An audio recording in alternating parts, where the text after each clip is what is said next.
are you cooking, Pablo? What? Right now I'm seasoning some T-bones.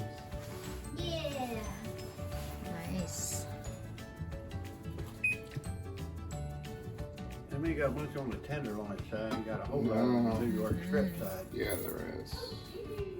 Now, what are you doing on this side? I'm going to make some sourdough bread. All right. As soon as I open the door in the garage, it's a little.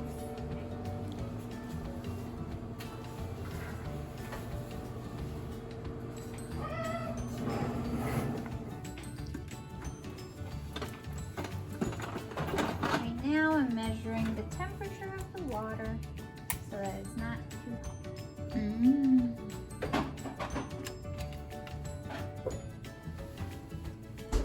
What's the temperature? 71. And it needs to be. What do you like it at, babe? What's that? The temperature of the water. So we're at 77, 78. Starter. You can see how bubbly it is. We're going to measure out 100 grams in each bowl.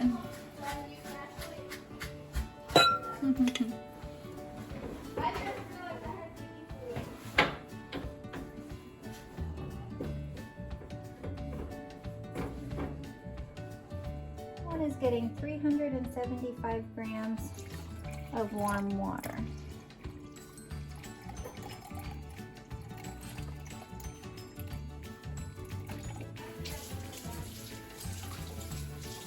So that the yeast in the sourdough starter can wake up a little bit with the warm water.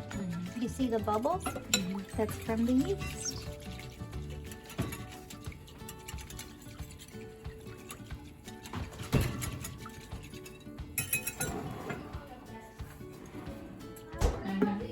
So we used 100 grams of starter, which was pretty wet starter, Okay. and then 375 grams of water.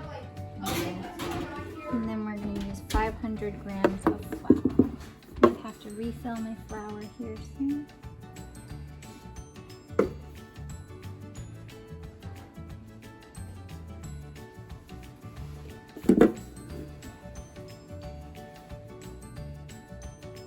Taking bread, you make a little hole Oh. for the salt.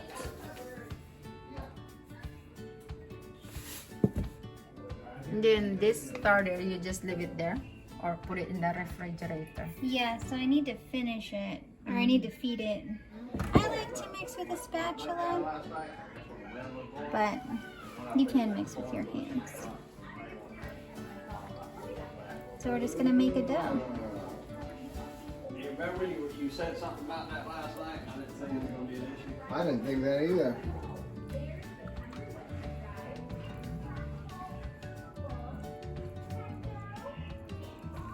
This is my assistant, Pablo. State your name, please. No. State your name.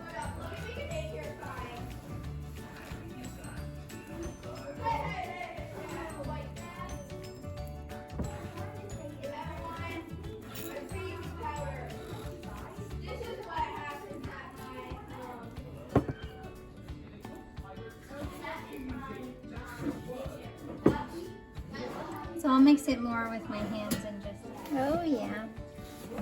It's not sticking. Mm-hmm. You can get the pan ready. No, it's gonna take a couple of hours of rising, Oh. and then it's gonna rise overnight, and then we're gonna shape it, and then it's going to rise overnight again in the fridge. So it's called the cold ferment.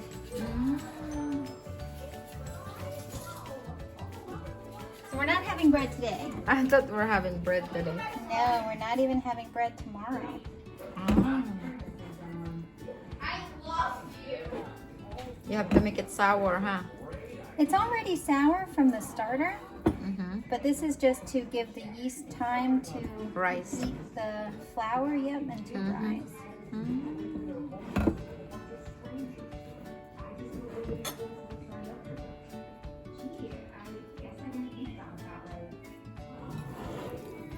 So the dough is kind of wet, Uh-huh. but it'll come together as we let it rest and work it more in the next 2 hours. So every half hour, we'll do a stretch and fold, and it should be a lot easier to work with. All right, we'll come back in 30 minutes. Look at this, guys. It's rising already. Sourdough bread. We've been doing these stretch and folds every 30 minutes for the last 2 hours. So this is our last stretch and fold before we're gonna let it rise. I'm gonna make my hands wet so that the dough doesn't stick to my hands. And you'll see that there's a lot more gluten development in the dough than in the very beginning when everything was very sticky. So stretch and fold is just like it sounds. You're gonna stretch it and then fold it.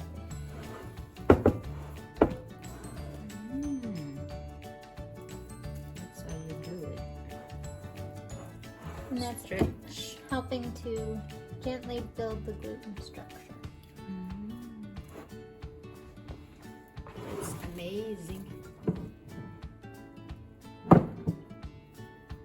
Stretch and fold. Yep, that's it.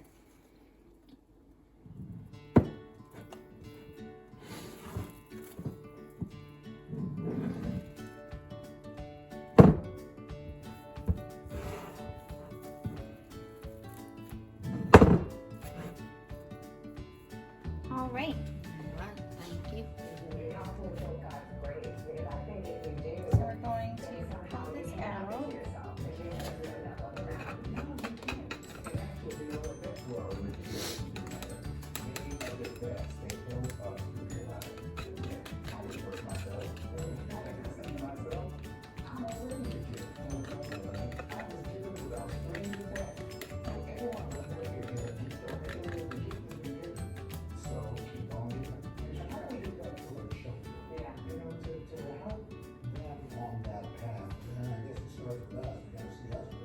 Wow. Yeah, and so now we're just gonna shape.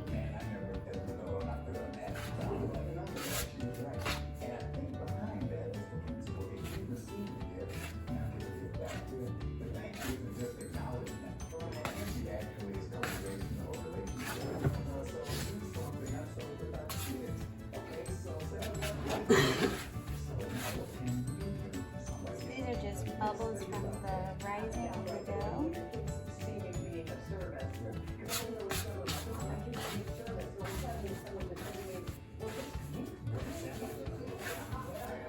That's neat.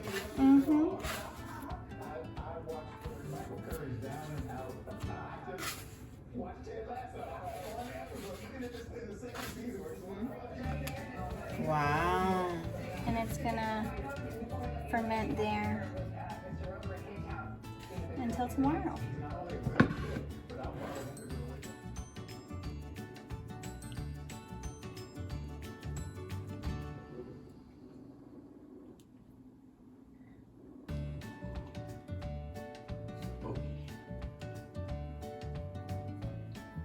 Pokey is tasty. My name is Mom. I'm a little girl. My name is Mom.